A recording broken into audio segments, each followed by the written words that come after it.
20 ঘন্টা আগে তারা জানতো না এটি ছিল তাদের জীবনের শেষ হাসি। গতকাল চোখের পলকে নিমেষে শেষ হয়ে গেল দুটি সুন্দর স্বপ্নময় প্রাণ। স্বামী স্ত্রী একর্তে বাইকে চলে যাচ্ছিলেন, কিন্তু একটা আচমকা দুর্ঘটনায় দুনিয়া ছেড়ে চলে গেলেন তারা দুজনেই।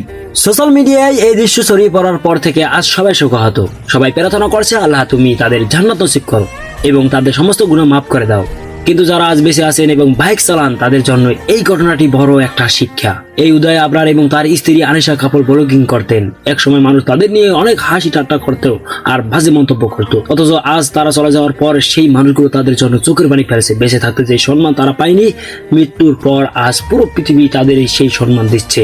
তাদের দুর্ঘটনার মাত্র 20 ঘন্টার আগের ভিডিওতে তাদের খুব হাসি খুশি দেখা যাচ্ছিল। তারা জানতো না যে আর কিছুক্ষণ পরেই এই মায়ার দুনিয়া ছেড়ে পরপারে পাড়ি দিতে হবে। আসলে মৃত্যুর ডাক কখন কার আসবে আমরা কেউ জানি না। রঙিন স্বপ্ন ছিল তাদের এই ছোট সংসারে, কিন্তু কোনো স্বপ্নই আজ সত্যি হলো না। বাবা মা সন্তানের শখ মেটাতে বাইক কিনে দিয়েছিলেন, আর সেই ভাইকেই আজ তাদের বুক খালি করে দিল। আজ সেই মা বাবা নিজেকে কিভাবে সান্ত্বনা দেবেন? তারা হয়তো এখন কাঁদছেন আর ভাবছেন, কেন আমি বাইকটা কিনে দিলাম।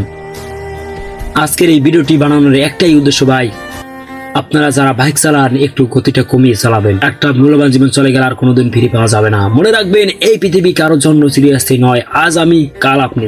আখিরাতের জন্য সামান্য হলো কিছু প্রস্তুতি নিন, কারণ এই দুনিয়ার মায়া যে কোনো সময় ছেড়ে দিতে পারে। উদয় এবং আনিশা আপুর জন্য সবাই দোয়া করবেন, আল্লাহ যেন তাদের জান্নাতুল ফেরদৌস দান করেন। পরিশেষে একটা কথাই, একটা অনুরোধ, নিজের জীবনের মায়া করুন, গতি কমিয়ে বাইক চালান, কারণ আপনার জন্য বাসায় কেউ না কেউ পথ চেয়ে বসে আছে।